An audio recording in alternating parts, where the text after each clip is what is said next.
Hey y'all, this is Aemok, Madam Hexe, and kayce. and this is Trouble Comes in 3. This podcast covers scandalous topics like sexual health, communication, leather, kink, open relationships, and more.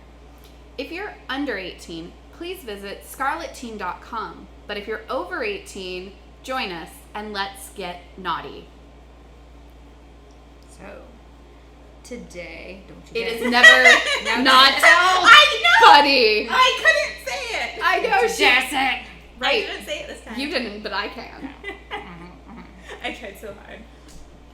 Our topic this evening, ladies, is how not to be an asshole. But specifically, Etiquette. etiquette, public space, dungeons, munches, Socials. in the BDSM/kink communities. And honestly, just like in general life. These rules are actually applicable to like normal human vanilla interactions. So take what you will. Mm-hmm. Shall we get started on kind of the more casual events and like work our way Work up the way protocol, up. I like think build that's a good build idea. on our skill sets and things like that? So what do we call a casual gathering of kinky folk? A munch. A lot of times that's called like a munch Or or a social or a meet and greet Mm-hmm. in some spaces. They tend to be at locations like a bar or a restaurant, coffee shop, someplace people can get together and hang out and chat about both kink and non-kink topics. Mm-hmm. Yeah. But with not necessarily as much pressure as like going into like a dungeon space or something like that. It kind of takes that degree of separation for people who are just starting off. Right. It's really, honestly, I think it's a great way to meet people who are in the lifestyle. Yeah. Because it is casual and informal, and you're in a space where if you don't like it, it's not weird to just leave. Yeah. Like, pay your bill if there's a tab or anything, but yeah. you can just like GTFO. Or a lot even of times, like hop to another table if you're still waiting on your food. You aren't stuck there. Yeah. I know in our area, quite a few of the different munches or things like that have a separate room. Like they Yeah, go to a like restaurant that has like a little back room. A party room or something like that. And that way you can have the conversations about more taboo topics and not have to worry about the Karen's at the table 4. Karen at table 4 or the baby at table 7. Yes. Yeah. Like, we want to be respectful, but sometimes our topics are a little, Raunchy. not appropriate for the younger crowd. Right. So, I think it's a really great space to meet people, to get a feel for, what your local community is like without the pressure of being perfect and like in dungeon space and, Right. in all the sexy gear all the time. Right. I also agree. I like the casual munches and things like that because sometimes they're like special interest groups, which is nice, like whether it's a rope group or whether it's like T&G, which is folks under 30 or 35, or 35. if it's, new people specifically. So one, I like that, but I also like it because, at least for myself, speaking for myself, when I'm in a public space that is specific to our lifestyle, whether it's a leather social, a cigar event, whether it's a play space or a party, you have to be 11 out of 10. You got to be on point. You got to put your best foot forward. Now, this is my strategy, and you want to be the best version of the kinky you there is. Can turn that pressure down more to like a 9.9. At a casual event. At a casual event, it's about as low as I get. You can turn it down a little bit, and you can get an idea, like you said, for like the person behind the leather a little bit, which is nice too, because people tend to be more sociable, I think, with people that are not in their immediate circles when it's a more casual event, because you're not having to keep up that appearance. What about you, Kaitlyn? Because you only started really presenting in the last year. Yeah. So before that, we all knew you because you're the super hot cat walking across the room making other people look really good. Yeah. But for you, I've been a presenter for a really long time. I can't really remember a time that I was going to events where I wasn't involved in a very public-facing way. So it's funny you should say that. So I did my like start into the local community a little bit backwards. I attempted to go to a munch. I went up to the, because a lot of times like the name of the group you're seeing is the name that you'll give like the hostess at the restaurant. Instead of being like, I'm looking for a bunch of kinky fuckers, you'll be like, hi, I'm looking for Hexe's group. Yeah.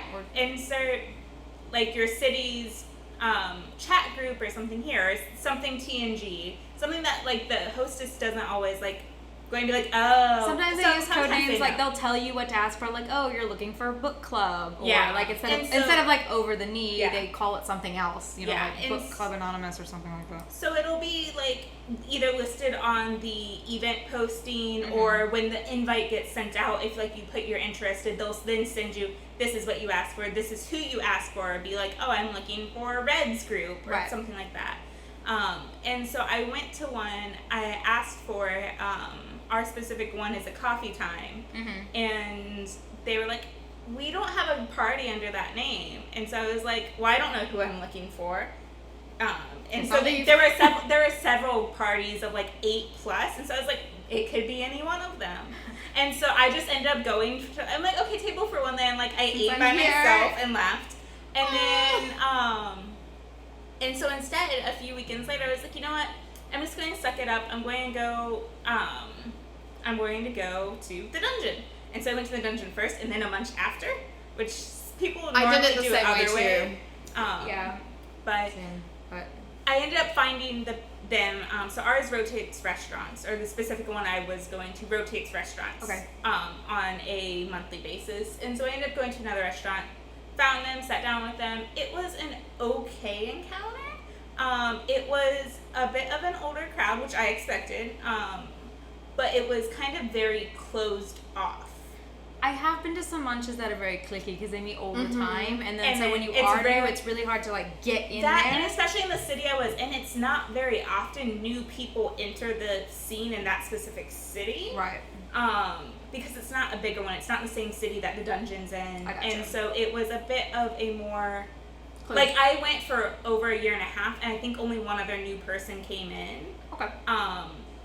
And so, but it was kind of... I was happy I had gone to the dungeon beforehand, because I had some talking points and had met people that I could then kind of wiggle my way into conversation. Because there was a lot of conversation about things that, had you not had experience in the scene yet, you wouldn't really understand what they were talking about. Yeah. Which prompted me. I continued to go to that group. I made a few friends in that group. I tried to get some more people to join that group because it was kind of on its dying foot.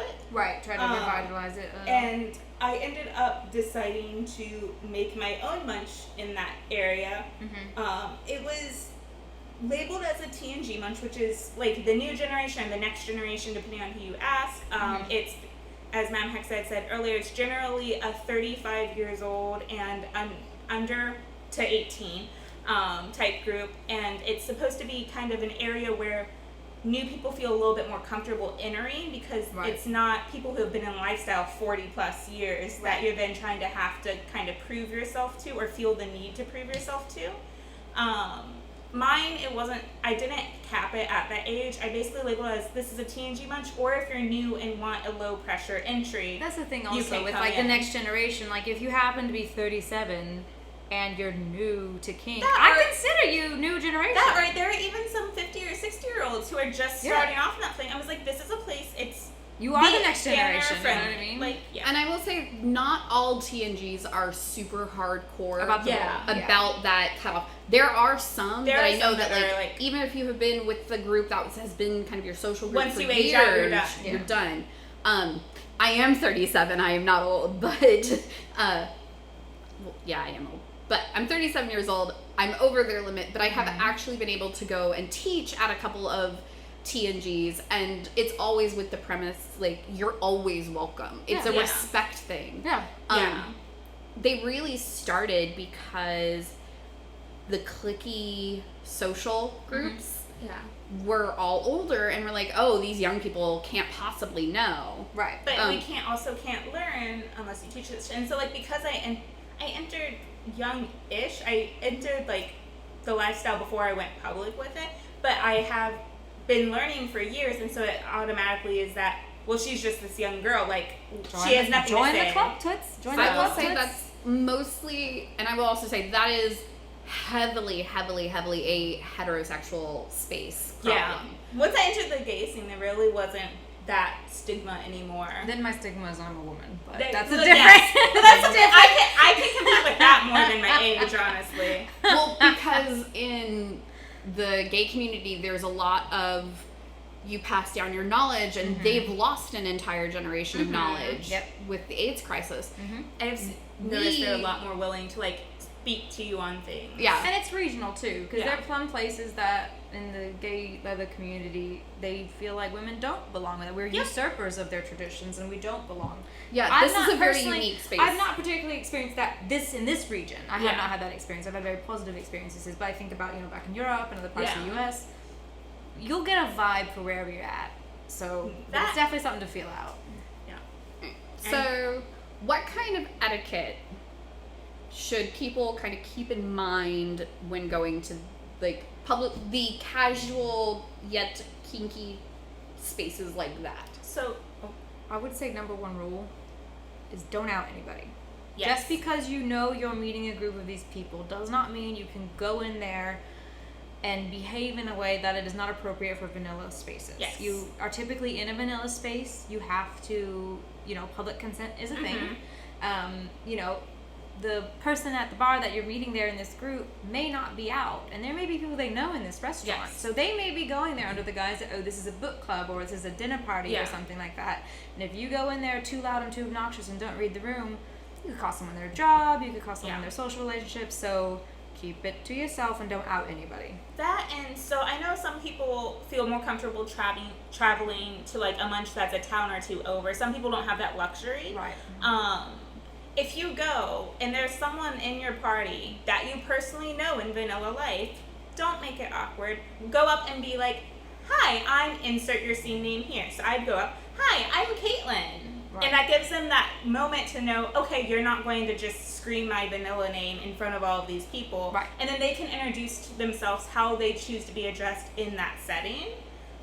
Which I think is big one. It's the worry I hear a lot from people. But what if I go and I know someone? It's mutually assured destruction. They're not going to rat you out. Don't worry.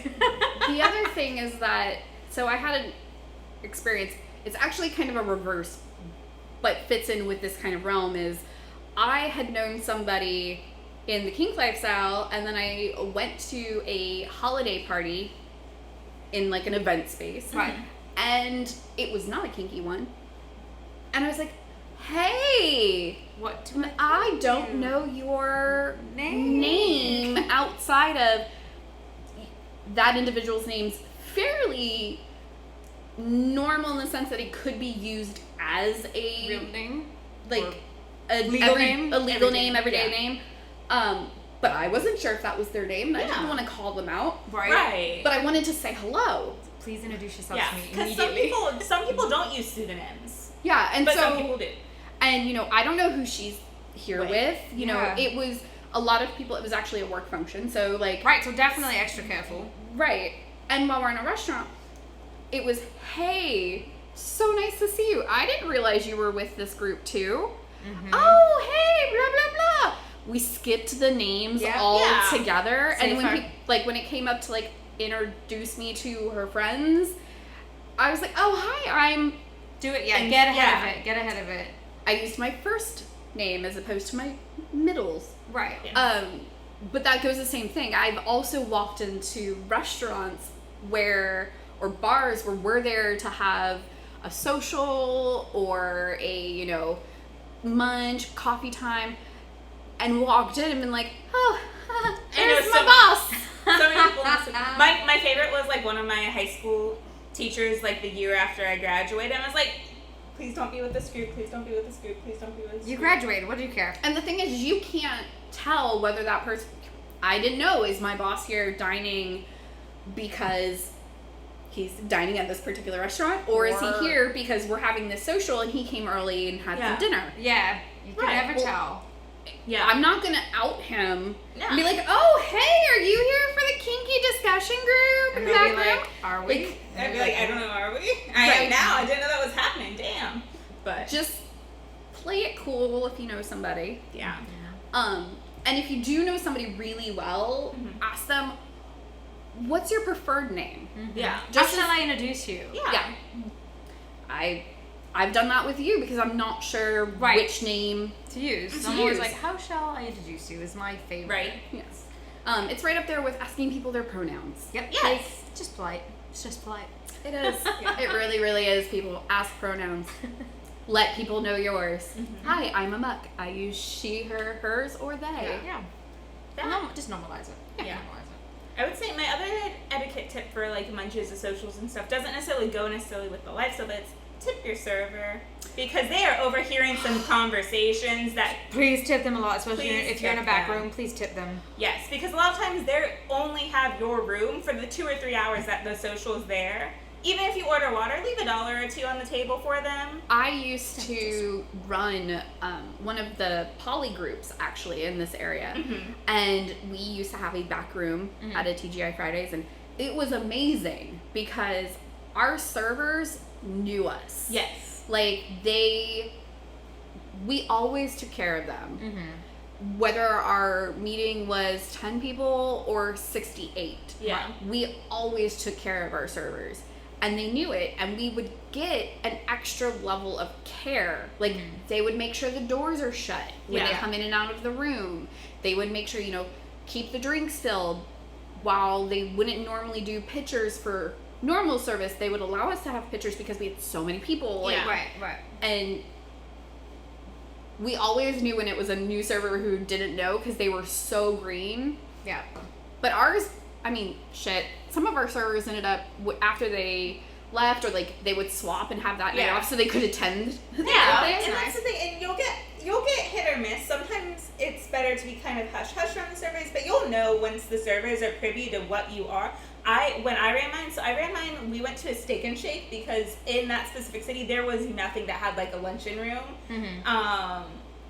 And like we had the same server every night because we always did Tuesdays, and so she was always on. She even, when the schedule shift came up, she's like, no, I want to keep Tuesdays. Yeah. And you get times where, like, if it was really slow in there, she'd be like, so what are you guys talking about today? What's in the jar? Can I pull a question this time? Because I had like a jar of questions, so if conversation lulled, it wasn't awkward. I have the jar in there still. But it was really nice because you'd come in, I'd always get there about a half hour early, and she'd make sure like we were set up in a corner and that she took chairs away from the 2 tables next to us so we had a little bit more space.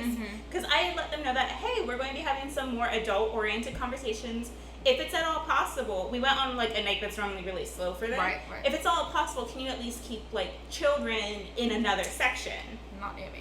And they're like, yeah, absolutely. They were really, really great. Our server was really, really great. She ended up leaving and then like popped in one night. She's like, I'm not here to stay, but I just wanted to say hi and let you know I quit. Okay, bye. Besides like introducing, don't be afraid to talk to people, even if they seem a little cliquey. Put yourself out there, or at least sit at the table with some people that look maybe interesting. Yeah. And I would say the best way to like kind of interject yourself into a conversation is if they start using like abbreviations or something. Be like, hey, what does that one mean? I've heard some stuff similar to that, but I don't know what that specific word means. And it opens up the grounds for them to then kind of be like, oh, they want to learn, they want to be a part of this. And honestly, people love talking about themselves. Yes. So ask them.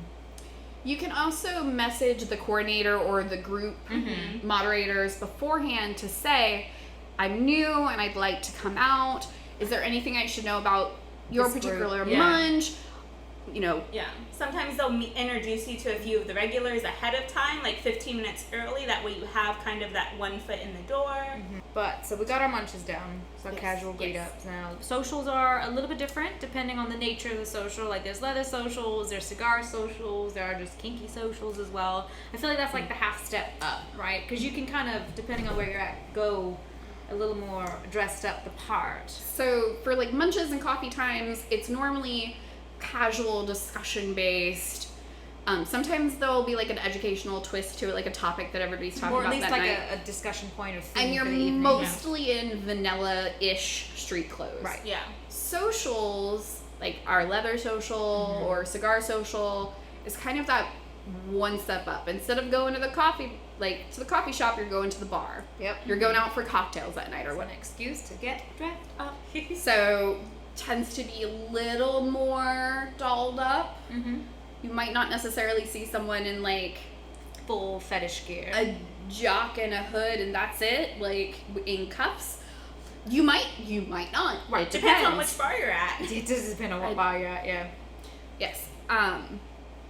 But kind of the same thing. If you end up bumping into somebody in the bar and they are not very obviously with the group, don't out them. Right. Yes. Because they might be there lurking and not yet ready to jump into the pond. Right. Yeah. Or they might have just happened to walk into that bar on that night and have no idea what's going on. Honestly, Which is that happens a lot. So much. It happens a ton because especially if you're in a queer space, there aren't nearly as many Everything Right. queer overlaps. friendly bars, Yeah. leather friendly bars. Mhm. So yeah, you're gonna end up in the same spot as somebody else. So again, see rule number 1: don't out anybody. Yes. Lifestylishness at socials. I like that word, lifestylishness. Interactions with different people. I know for my house, our protocols tend to be a little higher Mm-hmm. at a social than they are at like a munch or Right, coffee yeah. time, something like that. So for me, a lot of times, you know, if somebody wants to get my Sir or Alpha a drink at the bar, that's cool. But most of the time, I'm going to be the one that actually goes and retrieves those drinks. Right. Like, You can pay for it, but I will fetch things. Yes. right. That's And I think a lot of people tend to like, you're not in high protocol. But you start to see a level of protocol there. Right. And you might sometimes. Sometimes, no. We like your household, we tend to operate on a naturally higher level of protocol anyway. It's something Yeah. we both really enjoy. He's in a higher level of protocol most of the time when Same. we're out in public. The only difference is like his speech patterns change if we're in a, like if I say we are in 100% full protocol, then there's some, you'll definitely notice a difference. Oh yeah, I'm still asking for permission for like food and drink and everything, and I'm absolutely. always checking. I'm never in super low, like Yeah. low. You're always in like a medium. My low protocol is most people's like mediums. Oh, yeah. I always say though that when it comes to people's protocols with power exchange couples or partners or groups, however you deviate yourself, my philosophy is this: is it's not my responsibility to know somebody else's protocol. Yes. It's their responsibility to exercise their protocol and let me know what those boundaries are. Yes. That's my opinion. The same with my boy. Like I think it's people can kind of tell. We have that with But- hug protocol in Yeah. with my guys because sometimes we're there and it's just gonna be a night, particularly like if I'm teaching or something like Right. that. There's no way people are not gonna try to like hug me, Right. And you regardless. can't- and limbo dropping every 32 seconds is exhausting. Or stopping 7 people in a row. Excuse me. Mm-hmm. The guys would like to enjoy their conversations as well. And Right. so in certain instances, I will be allowed to hug at will. Right. But for the most part, that's something that is always in effect. Right. Mhm. And lots of people try to come up and hug me because before I was with the guys, no one ever asked for a hug because it wasn't part of any previous dynamic. I'm Yeah. a very physically affectionate human, Right. especially to like people that I really like, that I Care like and about. care Yeah, about. she like. Yeah. I like hugging people. It's a connection thing for me. So when I first started having protocol, like people were like, wait, what? Right. Like, whoop, Yeah. whoop, whoop, whoop. So I just got in the habit when somebody comes in, I'm like, oh, sorry, nope, I need permission real quick. And occasionally they don't give a fuck and they keep hugging me. And it's like, I did my Yes. best. I just kind of like dead fish it, and I'm not like, hugging Yeah. back. Not That was hugging my back. first I didn't interaction hug- with. I didn't hug. I didn't I hug. did not hug back. Yeah. No. My first interaction with you was someone hugging you, being like, arms in the air. I'm not hugging back. I'm not hugging back. You've had your snoot for a while, Kaitlyn. What's on your mind? Oh no. So kind of in line with kind of what you were saying about how you're not responsible for knowing someone else's protocols. It doesn't mean we disrespect them. It just Right. means it's your job to tell me Yes. what they are. But it's one of the first thing that when people ask what should I expect when I go to like an event, I was like, don't be offended if someone doesn't respond to you. Yeah. Because socials are where you start to see the protocols kind of be put in place more. Eye contact. And so eye contact, verbal contact. So like if you walk up to like someone and you're like, "Hi, I'm Kaitlyn, how are you?" and you stick your hand out and they kind of look at you for a minute and then they like, maybe step to the side and someone else is now in front of them, that might be your cue to be like, "Oh, I should talk to this person first," or they're in protocol. I've seen a lot of people come away, no one would talk to me and I don't know what happened and it turns out they went on a high protocol night and they're up there trying to introduce themselves to the S-types first. And so that's one of my big things is like, don't be offended if someone doesn't respond to you. It probably means there's a protocol in place there that their dynamic doesn't have the out for them to be like, "Hi, I'm in high protocol right now," or "I'm sorry, I can't speak to you right now, please talk to my D-type." Good rule of thumb, if it's got any kind of ownership jewelry on, try to find where it belongs before you try to say hello to it. It's kind of, again, not to try to degrade anybody inadvertently, but a lot of protocols you shouldn't pet way. dogs you don't know. It's got a collar, find its owner. I mean, that's Yeah. kind of the same principle when you're dealing in events like that. That S-type belongs in a dynamic somewhere, and to respect them, you have to find where their totem pole is. I will put it out there as an S-type who does really enjoy high protocols and such. It's also very useful if you're going to be in a high protocol space, if the dominant has created a way that the S-type can indicate that they're in high protocol. that they need to speak to someone else. Yeah. I've seen business cards used. Yes. That's fun. Like if you don't want to let them have the verbal speech, get creative. If I'm in high protocol, will say, "Please speak to my sir." Yeah. Which, I don't know if the mic picked that up, but it was, "Please speak to my sir." Very quietly, eyes down. Yeah. Because I have actually had times where people who know me and know my sir and alpha come up and they're like, "Aemok, aemok, aemok, aemok," and like yelling at me. Like, take a hint. And I'm not I can responsive hear at you. all. And I'm like, Get a hint. I do hear you. I have a choice. I'm not speaking to you. There's probably a reason. Right? Maybe I'm in timeout. Maybe I'm just in protocol and waiting for command. Either way. Right. Yeah. My boy's allowed to say things like, "Find my ma'am," or "I'm on speech restriction." That kind of thing. Yeah. He's allowed to That's short and give sweet. an answer if I'm not near, and like if he's in the corner like waiting and people, or because he's very sweet, so people try to He talk is to very him. sweet. So he's allowed to break pose to say, "Find my ma'am," or "I'm on speak restrictions," or something like that. Yeah. Just so they That get or the hint. And if somebody is on speech restrictions, don't continue. And if you've already Don't treat tried, them like the royal guard, okay? Like, don't make faces. No. Well, And- yes, you could. and talk to their other person, because the other person might be happy to be like, To "Yes, grant you may you speak with permission. them." Absolutely. Or please go ahead. Yeah. But if you never ask them, just because they're in a speech restriction doesn't necessarily mean they will remain there, or that in certain circumstances that will be opened up. Right. Like if I wanted to talk to you while you were in a higher protocol, like I could go to your sir and be like, I was like, "I know you're in a high protocol this evening. I had a really important question. Can I ask you this question?" And he might be like, "Actually, just go talk to the girl. She's allowed to talk to you." And he'll be like, "Girl, talk to you." Also, it can come off creepy if you are coming up to one S-type and you try to talk to them and Oh, then and it's the next indicated, and then like you don't go talk to their D-type or their responsible party for Right. anything, and then like you go to another S-type and you do the same Right. thing, that begins to look predatory. A little bit, yeah, it does, yeah. It might be that you're just really nervous, That or but it gives a the lo- impression. Yeah. Yeah.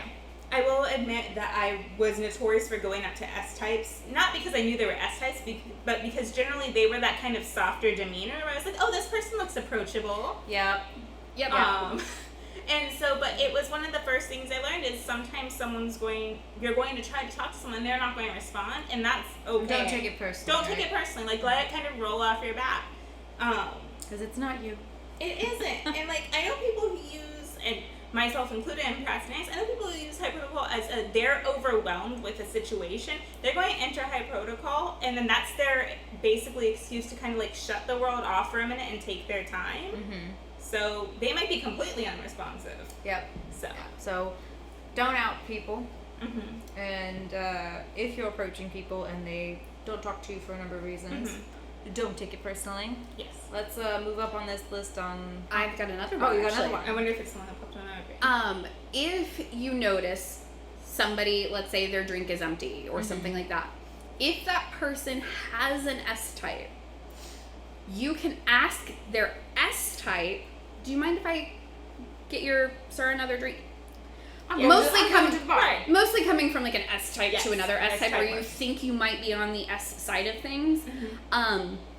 Because if another S type gets my sir or alpha's drink because I wasn't paying attention, I'm gonna feel like fucking shit. Yeah. They might not actually notice, but I'm gonna I'll completely freak out. I'm pretty sure Spielzeug might tackle someone. And alternately, I do know people who will get like fucking pissed. Yeah. And like tackle somebody and be like, no! I'll take you out of the legs. One of my favorite strategies is like if I get that, or like if I have them, like it's outside of the social setting, but like in a social setting, I'm with a group of friends and like a D type friend's S type is there.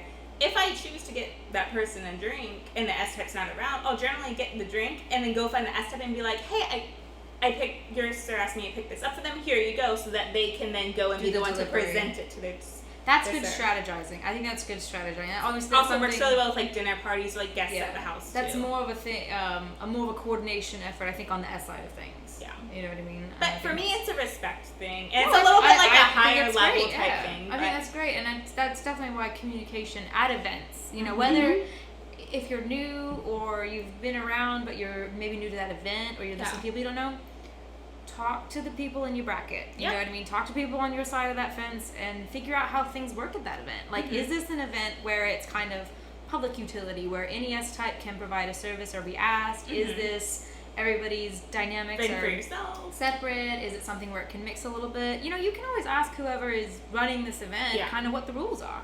Are there any things for like cigar socials? Because I know a lot of what we talked about is leather socials, I'm sure as well, but cigar socials, you have that additional focus of the cigars. So it is a skilled service based. If you're on the S side, it's a skilled service, learning lighting and cutting and caring for cigars. A lot of the socials will have a like kind of community cigar service where there's a couple people with trays that have ashtrays on them, different cutters, different lighters and things like that. I would like to think that most of the folks, it's usually someone with a tray and somebody with them. The person not holding the tray is usually the person that knows how to light the cigars. And they can offer to cut and light the cigar for the D-type or whoever's smoking. I like to light and cut my own. So I don't usually use the services. I usually send Spielzeug to be that service because he's been trained to do that for me. But I do it myself. And the ashtrays just kind of float around because it's like, well, you never know when an ashtray is going to be ready. What do you think, Kaitlyn? So it actually, you bringing up cigar service brought up another thing for me. We talked about some etiquette on the S side of things, but etiquette on the D type side of things. If it's not yours, don't expect it to go and get you something. If you find a random S type at a social and it doesn't look like they're with anybody, that is not your cue to be like, hey, girl, boy, go get me this drink from the bar. Here's my card, or here's some cash. Unless this person is distinctly and obviously a utility, or like a house elf, whatever you call them here, like in our cigar example, where they're like, I'm here to light your cigar, I'm here for you to ash. Don't do that. No, and even if you know the S type and you were hanging out at a munch, it was fine. Worse. But here, like, they don't belong the to sheer number of times people have asked me, like, hey, will you go grab me this thing? I'm like, okay, because they said, would you grab me this thing? But other people will be like, I need a drink. I get a lot of, well, you've got legs, go get it. Yeah, I get a lot of, Kaitlyn, go get this from the front desk for me. And I'm like, please? Old me is like, when I first started seeing, I'm like, okay, yes, right away. Right. But then I'm like, especially once I got into a dynamic where it's like, you should probably ask my sir.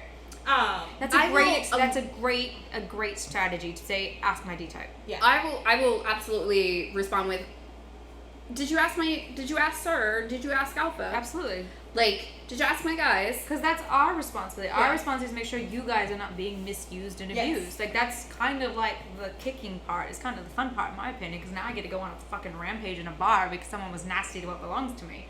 So yes, absolutely rely on your D types. And honestly, if you're not attached to somebody, have a friend that's a D type who can be like your chaperone. And that's my thing is like, or even if you have like once you start to go to a little, another S type will get them too. Yeah, so it's like once you start to go to more socials and get to know people, get you a switch. like have that thing where you kind of have that little bit of backup. Don't be afraid to say, I'm sorry, I'm not comfortable doing that for you. Oh, absolutely. That is the most polite no you can give. In all of these spaces, the biggest, like above everything else, listen, actually listen, and comprehend and observe. Yes. Because by watching the people who are there, you'll learn so much about power exchange dynamics or cigar service or, you know, different types of relationships and kinks, even in these vanilla-esque-ish settings. Right. Yeah. There are a lot of stealth protocols that you'll pick up on once you start watching. I love it so much. It makes me so happy. Yeah. So we've done our kind of second foot in the door into socials. What about getting the rest of that body through the door at like a dungeon or a play space? Balls deep at the dungeon, you mean? Some dungeons. Some dungeons. Not all allow penetration. Right, but most allow fisting. I'm still baffled. Yeah. I know it's some kind of legal loophole hang-up piece of shit, but like, I could lose my watch in your asshole, but you can't lick my strap-on. I know. Yeah. I know. It's very strange to me. I know. But it's a good segue to the first part is the Know the rules. rules. Know the rules at the play space. So a lot of the dungeons, at least down here, have posted rules. Big fucking. And if it's your very, very first time, they Give you someone kind of coordinates a tour / here are the rules for our space. Right.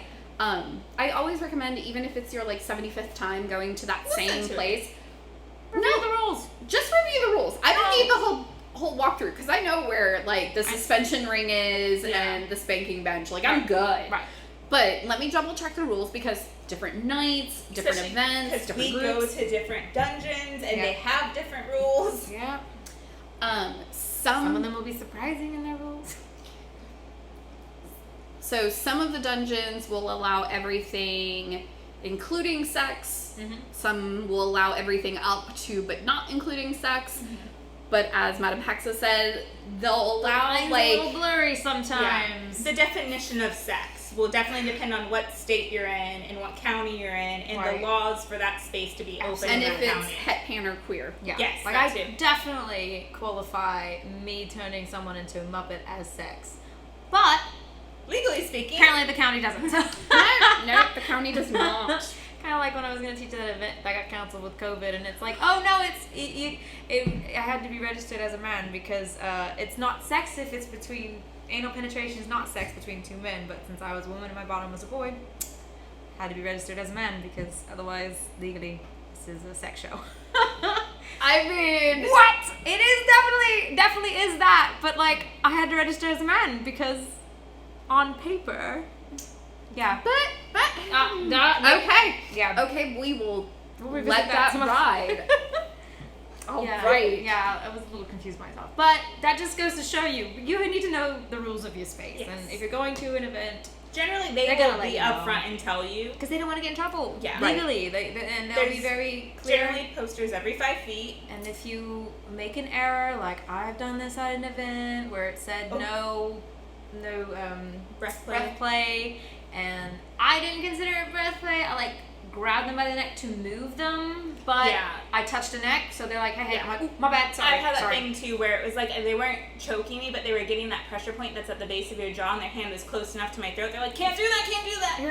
Sorry. But so, if you're in a space like that, don't try to argue with them and be like, Just well, it apologize. wasn't. Just Just apologize. apologize and move on with your scene because apologize and they're grab your face. They're trying to keep that space safe for everyone, just in case there happens to be an issue. Like the rules are there for a reason, even if you don't understand it. Yeah.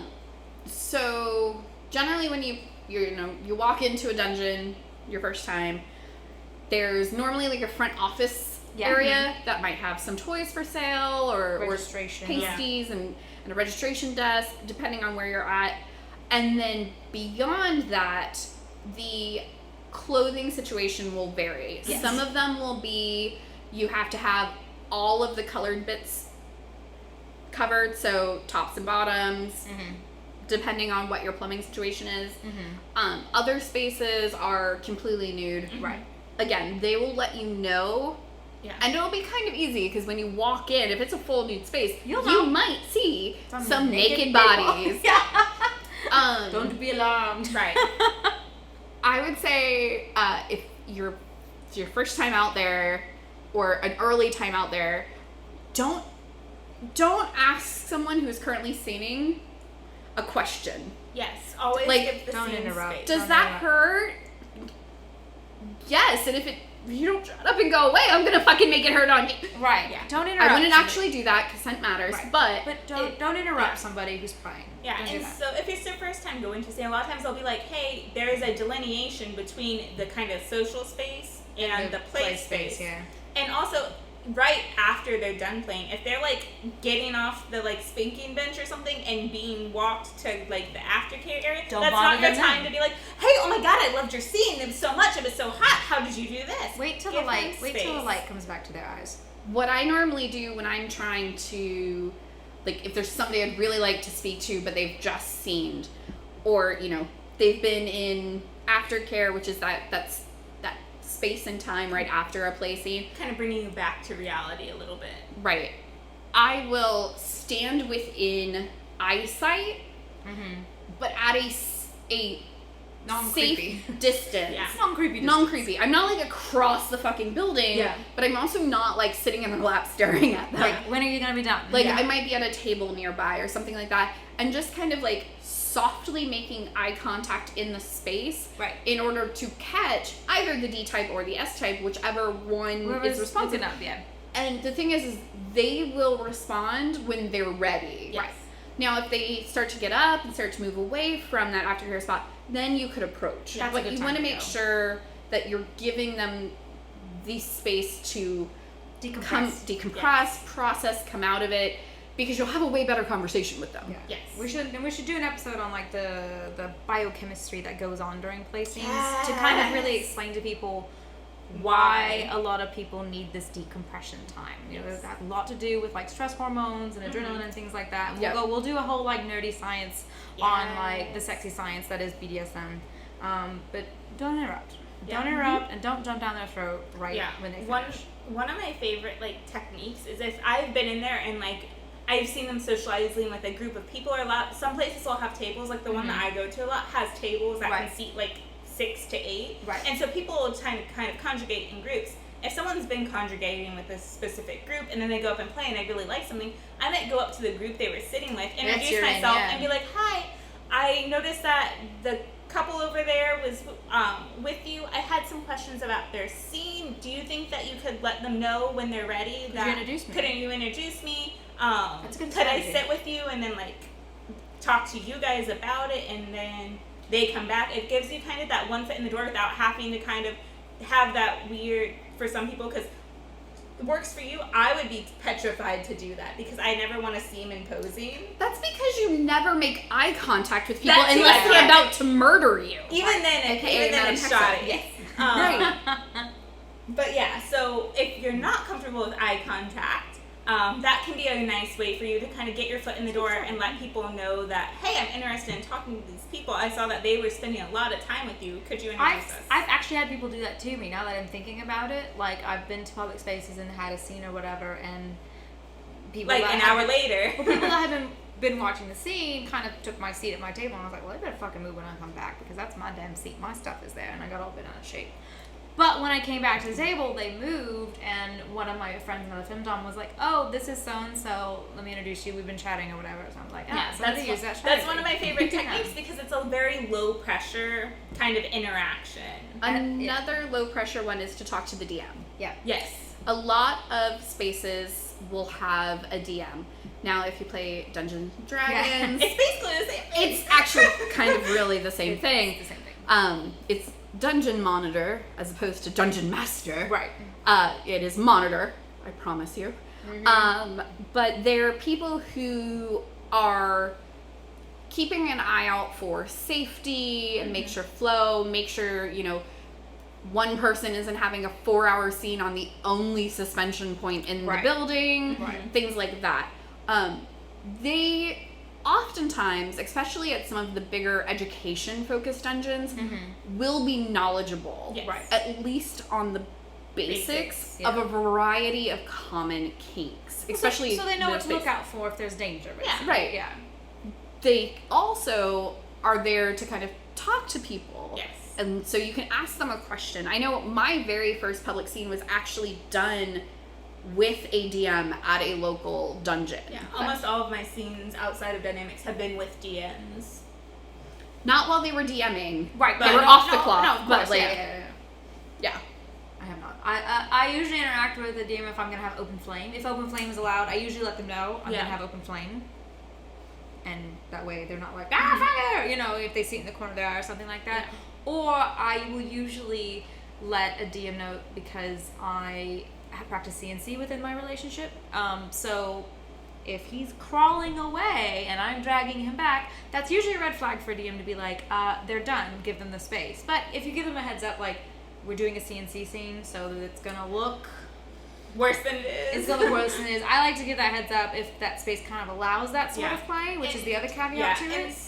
some spaces will have specifically, like, as a caveat, if you're going to do any form of edge play, let a DM know. Right. Everything I do is Story edge. of my life. It's like everything I do Everything is I do is technically edge dangerous. play, but it's good to just kind of give them that heads up because the reactions of the bottom might seem more dramatic than. Especially because he's so damn loud.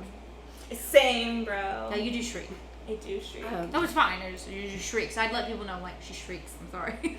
Yeah, I will let DMs know about, I do a lot of like rough body play scenes and things like that, and so people might be rolling around, and Might need to be contained to the mats a little bit. Yeah, I'm a puppy. I'm also, very primal. Like, sometimes there's a lot of, like, rolling around and throwing and things like that. And then with the fact that I regularly dislocate things, Something to keep an eye out for. a dislocation for most people is like, oh, they're done. Me, that's not necessarily the case. Right. And so I'm lucky enough that the dungeons that I most often go to are ones where I know other people and I can say, hey, I'm going to do this play, and let them know, and they're aware of the fact that Things pop out of place. if something pops out of place, I might just need a break. I can verbalize that, like, what's going on, and have that backup. Yeah. And then if you see something going on in a scene and you don't necessarily want to talk to that person, DMs are also a great source to be like, can you explain to me a little bit what's going on there? Like, what type of play is that considered? Right. And they can give you kind of those answers. Or they can point you to someone who can. Yeah, because so at the ones that I go to, there are generally the DMs that are actively watching, and then there are DMs kind of in the social area that they can direct you to, or that are still marked as a DM. So you're not standing there taking someone's attention away from the scene that they're trying to supervise, but you still have that source of information to be like, this is an okay person to approach and just ask the question to. Yeah, if you talk to a DM and you voice a concern and they acknowledge you and then don't do anything about that concern, They know something you don't. right. I was actually at a conference and on staff in the DM room with somebody in the other dungeon decided they were like, oh my god, this scene is too much, it's too harsh, something's wrong, and the DMs didn't do anything because they knew What was going on. They were alerted to the play and everything, and instead the couple who was playing was ripped out of their headspaces violently and immediately, and it fucked them up, like emotionally, mentally. And it wasn't just let me go do some aftercare and I'll be better in the morning. Like, When you're that deep, that is jarring to say the least. Yeah. Also, don't touch. Don't touch me. Don't. And this isn't just like, don't touch it. Don't touch humans, don't touch toys, don't touch equipment. If it's not yours, don't touch it. I was doing a self-suspension, which I'm very known about. And I was upside down, and I love spinning. Like, the faster I can get myself going, the happier I am. Right. I have a really good, like, rock climbing spinner so that I can go really fast. I was spinning, and someone grabbed my tits. Like, walked past the little barrier of humans who were watching me. Honked? And just honked my boobs Now I realize I have ginormous boobs, and spinning at that velocity, I'm sure It they probably looked looks like awesome. helicopter wings. Like, Pretty much. But one, it immediately stopped my spin, which if you've ever... how dare you? That- Now, the jerking motion alone. Yeah. But also the headspace, if it shocks you like that, because when you're self-suspending, you are what's holding you up. If someone... It is a safety But situation. also, You you've could just drop been yourself. assaulted. That too. We've also just been sexually assaulted. Let's not gloss over that fact, all right? Like, Yep. And the worst part was that it was by someone who is very known in the community and absolutely... inexcusable. Burn it all down. Inexcusable. Yeah. I The don't touch it also for it. goes into toys. Don't move my stuff. Don't move people's stuff. Don't touch them. I see so many times where people have hung their gear on like the racks. Yeah. And then somebody decides to walk up and like, oh, I want to look at this thing. Like, A, even if they're not playing yet, Don't touch my stuff. don't touch their shit. And two, if they are playing and you put it back in the wrong spot, that can could ruin lead to their a scene. problem. Yeah. If their stuff was set up in a certain way. Mm-hmm. You learned it in fucking kindergarten. Right. That, and it's like, really, you don't have to touch with anyways because so many D-types are so excited to show you your toy back. Oh, Literally, just ask. Just ask. and like Madam Hexe said earlier, people love talking about themselves. Especially Be if there's a custom piece. oh yeah, Show if that they shit had off. something custom or if they have all of their stuff in like their own colors, they will go sit there for 2 or 3 hours with you going through every single toy. Oh, you'll never get away. It's true. And so like if it's not yours, don't touch it. And if you want to touch it, ask. Ask and be prepared to accept no as an answer. Yes, no is No is a valid answer. yes. Mm-hmm. In the line of what you're saying, like don't touch me in my scene, don't interrupt me. That goes for just being too close to a scene. Mm-hmm. Scenes are an active space. Yes. There's a whole sphere of stuff that's going on. I'm a dancer when I play. Like I'm moving all around when I'm vlogging. Yup. I move in different angles, up, down, left, right, all over the place.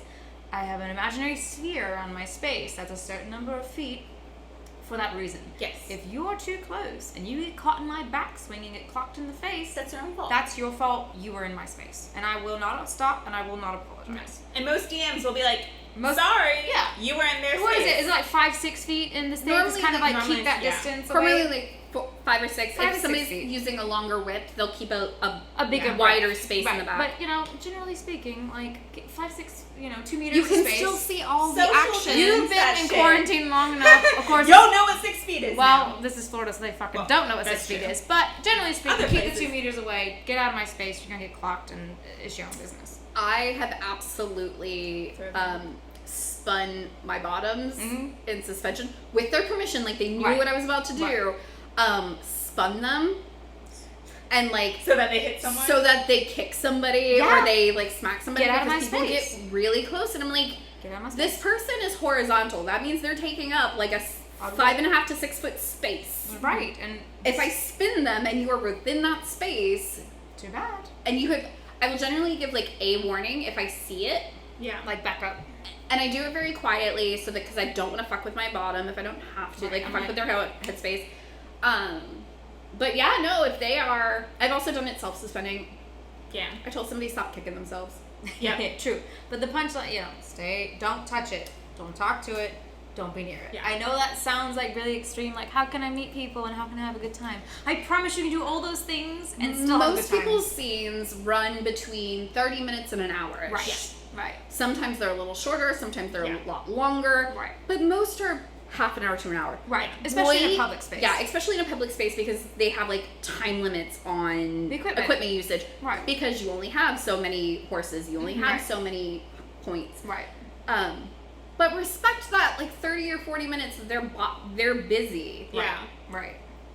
Which got Kaitlyn. So it came back to me. Okay, it came back We to were me. talking Caught it on the about the incident of someone kind of Grabbing the titties. no Not the titty before hop. that. Sorry, hopping even Oh. further back to them breaking up a scene because they brought the concern to a DM. Yeah. When you're going to a public space, when you're walking in that door, a lot of times that is taken as your consent to view something. Oh yeah. And so if 100%. you see something you do not like, it is your responsibility as an adult There's human the being, which door. everyone in these spaces is a legally adult human being, to Bye-bye. remove yourself. A lot of them will have social spaces separate. A lot of them will have like an outside patio you can go to.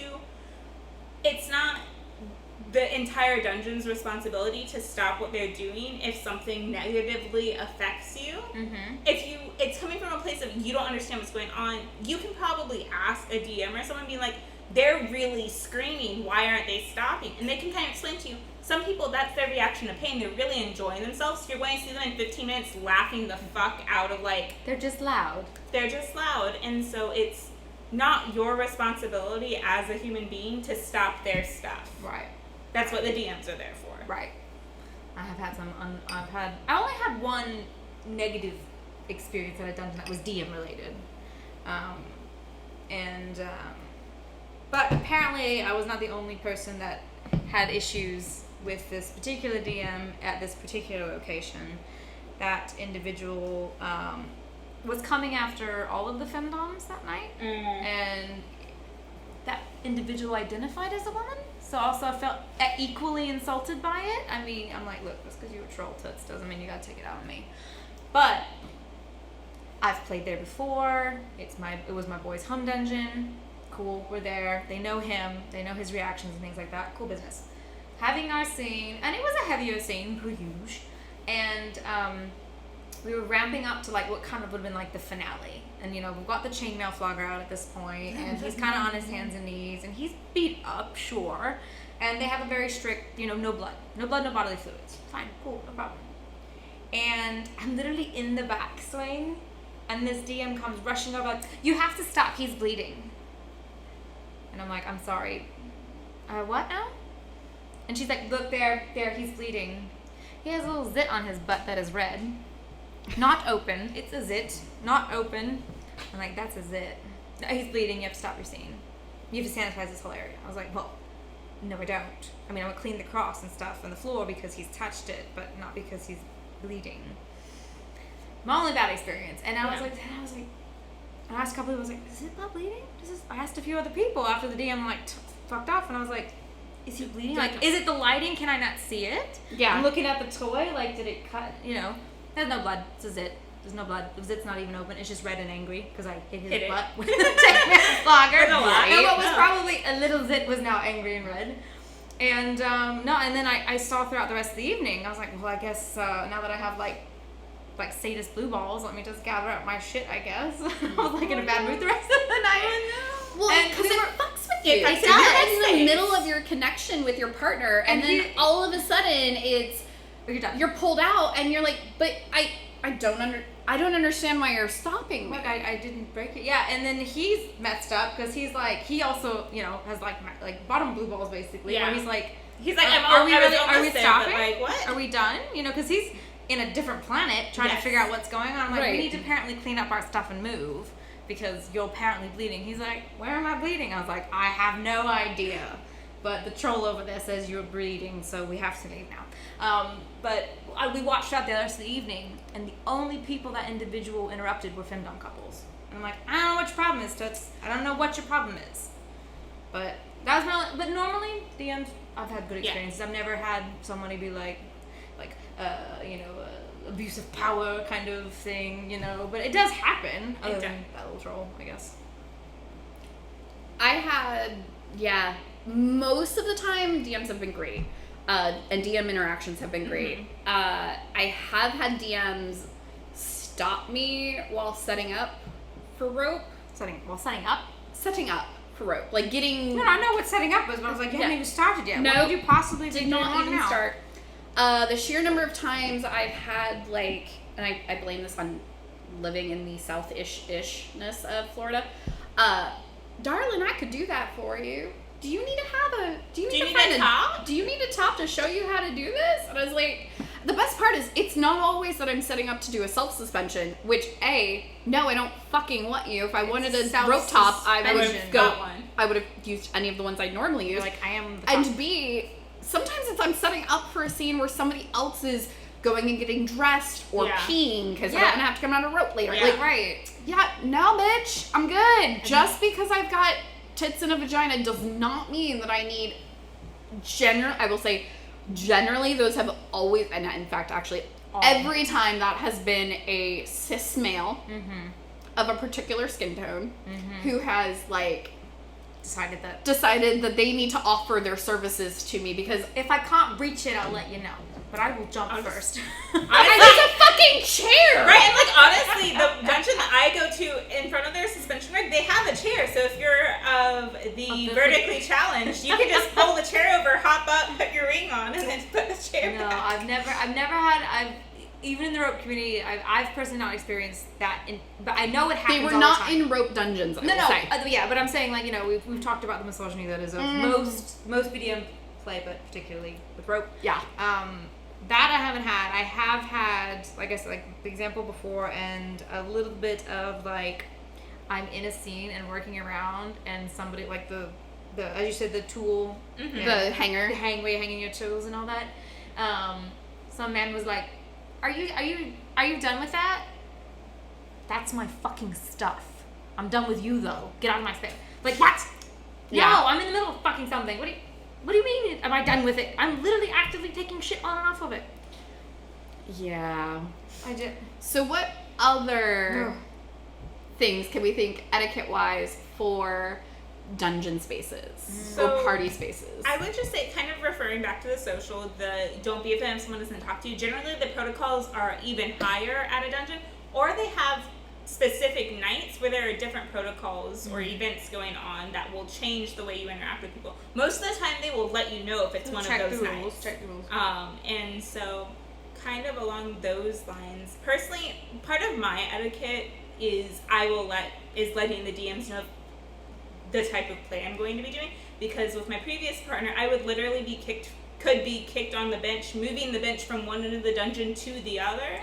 And so sometimes we need someone to hold the gear. Yeah. And so it's nice to kind of give them the heads up that like, hey, stuff might start moving. Can you kind of keep an eye and help? They brace the A-frame or something like that. Yeah. I would say cleaning, sanitizing, disinfecting. Clean your stuff. That's where I was going. That was my phone. Before and after, disinfect that shit. You never know if the person who played before you cleaned it.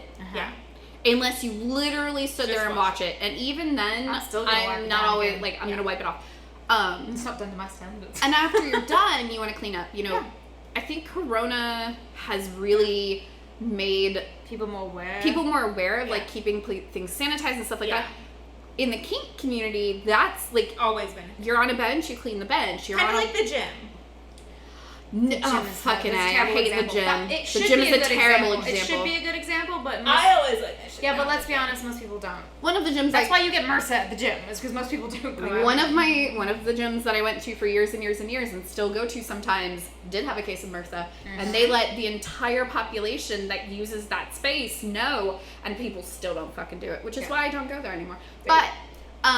That's terrible. That's my number one pet peeve at the gym. Yeah, that and not putting your shit. My pet peeve at the dungeon too, because literally every play space, whether it's at a dungeon or a convention or even like house parties, will have things like Clorox wipes or spray and paper towels and stuff to specifically wipe down stuff stationed all throughout the play space. Right. If reputable ones. Yeah, the reputable. I know. I always still bring isopropyl alcohol with me, just as a little extra bonus, just in case. But, I mean, fire play. Yeah, that also. But it works really good.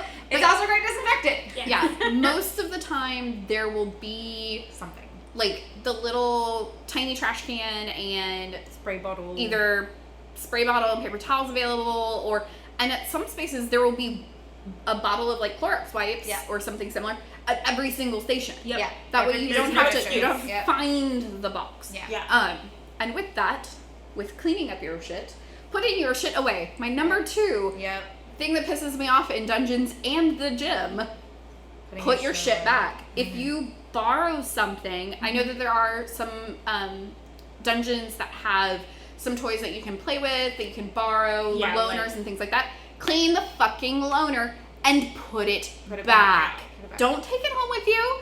They don't want to buy a new flogger every other week because somebody decided to steal their shit. Right. Buy your own. How do you guys feel about, so a scene gets finished. Okay. And let's say I am now taking my boy off the cross and putting him in the aftercare section. There is a time in between where that stuff is going to be left unsupervised because he needs immediate attention. Yeah. What do you guys feel is like the appropriate amount of time to pass before somebody goes to move that shit out of the way? So you kind of went where my brain was going.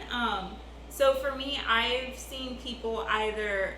For me, I think that like time period would kind of be like 5 or 10 minutes. Make sure like they're on like the aftercare space. Someone's watching over them. They have a water or something, so you can run. Even if you're just throwing your stuff down for the S-type to organize later and dragging it away from that space. Or another thing that I've seen people do, whether it's another one of their S-types or a close friend, is you're taking your bottom that you just played with off for immediate care. The friend then comes in, cleans up your stuff, or at least pulls it away from the space. Mm-hmm. I don't know, Aemok, you've been doing this longer than I have, though. So there's a couple of different points that I want to make. One, if you are somebody other than those people, or what, like, who those people designated, don't fucking touch their shit. Don't touch it. Like, don't walk up and be like, oh, well, no one's here, so I'm just going to move this shit. If it's been 20 or 30 minutes, or whatever, go talk to the DM. Yeah. The DM can then either move the stuff, and they are a responsible party to the organization that's hosting the space. Right. Or they can go talk to the person and they can come up, because it's totally possible they didn't mean to sit over there for 20 minutes. Right. They thought it was only 4 minutes in their brain. Yeah. Maybe they both fell asleep. It happens. It does. Especially at like the events where they have like that little sleepy room. Oh, like, yes, it has like a little twinkle light too. It's like, I'm like asleep and he's in my lap. And I'm like, our stuff. If you have a bottom that you know needs very close, immediate attention after a scene, if you have someone you trust, another submissive within your own, dynamic or family or whatever, or somebody in general that you can trust to grab your stuff and to clean down the space, utilize them. Right. Teamwork, guys. Teamwork. If that's not part of the thing, I will say with rope space, that is almost never part of my aftercare for myself or for others when I play in rope. My scene doesn't end until all of my stuff is gathered up. That is all still my play space and my play scene, because as when I'm topping, I'm, my bottom might be curled up in my lap, but me gathering up all the toys and things like that, I'm bringing myself back down. That's my aftercare at the top. I would agree. With rope, I would agree with that. And so, normally when I'm playing with somebody with rope, if they aren't a big cuddler or something like that, or they're, it might be at a convention and it's kind of pick up play, or somebody I met at the convention and we've been talking and we're going to play with, I will say, okay, well, all I need from you is to sit here. Just sit here while I gather up the rope, and we're done. The number one thing that pisses me off, whether it's I'm doing rope or I'm doing an impact scene, because I'll also take bottoms and I'll all right, I just beat the shit out of you on this bench, but I need to clean this space really quickly, and you are a little puddle of blush. Sit here. I will pull you off the bench or whatever toy or furniture we've been playing on. I'll put you on the ground and clean the space around you while you are melted into a puddle. Clean the equipment, the furniture, whatever it is, and then I guide you over to the space. Because I do understand, especially at conferences, there might only be, depending on what dungeon or conference you're at, there might only be one piece of that equipment. If this bottom hits space hard and it's going to take half an hour to get them back to the semi-living zombie stage, I know that's time that other people could be playing, and so out of respect, I will tidy it up on the way out. And if I need to come back and drop them off and then grab something and bring it with me, but I try to, before I leave that space, make sure that it's clean for the next person. My biggest fucking pet peeve is when somebody comes up to me while I am untying a bottom or bringing somebody off of equipment and I'm bringing them down to my feet or whatever. That might not be the end of my fucking scene. I might be planning more with them on the fucking ground. Number 2, I'm still in my fucking scene. Get out of my space. No. And coming up and asking me 17 times if you can have the hard point is not this. 1, there's 4 other hard points at this particular dungeon. And 2, give me a couple of... It does not take me that long to like bound up my Right, stuff. I promise. Give me a minute. I am very respectful. Back the fuck up. You're in my space. Until my scene is done. Mm-hmm. Yeah, I tend to get really testy. It is It's infuriating. It's absolutely infuriating. I had an ex-partner who also does rope, who constantly would come up while I was tying someone and be like, "Are you done yet? Are you done yet? Can I get up here?" Does it fucking look like I'm done? And you know, it wasn't just him. Like, he's a twat. Yeah. But it wasn't just him. It was a lot of other people too. And I was just like, no, don't, you know, if they're on a bench, if they're on a hard point, I don't care if it is the only thing there. If they are just look like they're wrapping up, leave them the fuck alone, because they might not be wrapping up. Right. And they might be... I'm known for using multiple positions in a scene. Like, I'll put him on the cross, and when he can't stand anymore, well, now we're going to finish with you on your knees. I almost always use multiple positions in my play. Yeah. I like pushing bodies in different directions. Yeah. If I don't start like on a bench, I have to move positions because my legs don't work that well once I get all mushy. And so if I'm not already in like a kneeling position, then we're going to change to one. We're going to get there eventually. Now, I'm definitely a fan of, typically speaking, I have more than one person with me at an event. I tend to collect entourages. When I go to events, for some reason, I end up losing up with more people. You're gorgeous, and the service between you and your boy is astonishing. It makes my panties drop. I'm pretty sure that's what people are seeing. I like them. So, for that reasons and perhaps others, I usually end up with at least a spare or a friend or somebody else there. So typically I ask them before I get started, do you mind gathering the shit and disinfecting when he goes to aftercare? Because sometimes he's fine, and sometimes we make part of the scene like clean this shit up, and that's part of the scene, like making him clean up immediately afterwards is kind of that little twist the knife bit where he's like, man, I'm wiped, but if I don't do this, I'll be in trouble. Sometimes though, he's too far gone, and in those cases, we have our backup, we have our standby. On the rare occasion where, for some reason, I did not have anybody else with me for some reason, very much so, put him where he needs to be, come back, I'll do the shit, I'll just throw all the shit in the box, and because he wants the task to disinfect each and one of our little items and put them away, that's his task.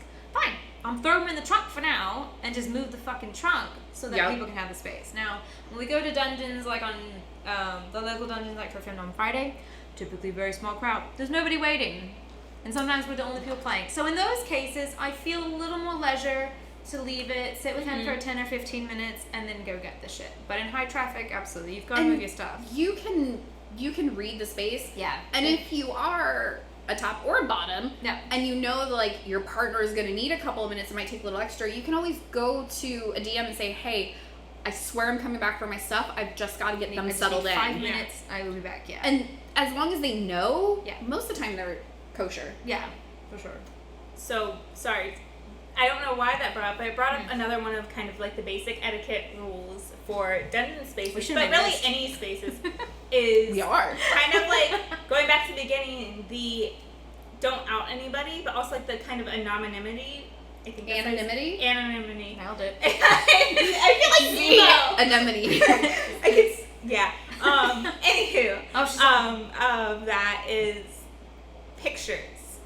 Don't take pictures of things that aren't yours. At socials and stuff, you can generally do like selfies or like take pictures of yourself. You're allowed to have your phones. But a lot of dungeons will have a strict no phone out policy. Even if you aren't taking a picture, even if you're just like checking a message that comes in, they'll generally have a space specifically where you can do that, either the lobby or outside. But that is like probably one of the biggest things I would say about etiquette is never take pictures of other people. Yeah, no photography, no recording, that kind of thing. Yeah. Like, most places will have a big do not do these Yeah, things. And a lot of times you can get banned for that kind of stuff too. Yeah. And that's a pretty big offense. That and like there will sometimes be exceptions where if you find a DM, you're like, hey, I have them in this really pretty suspension.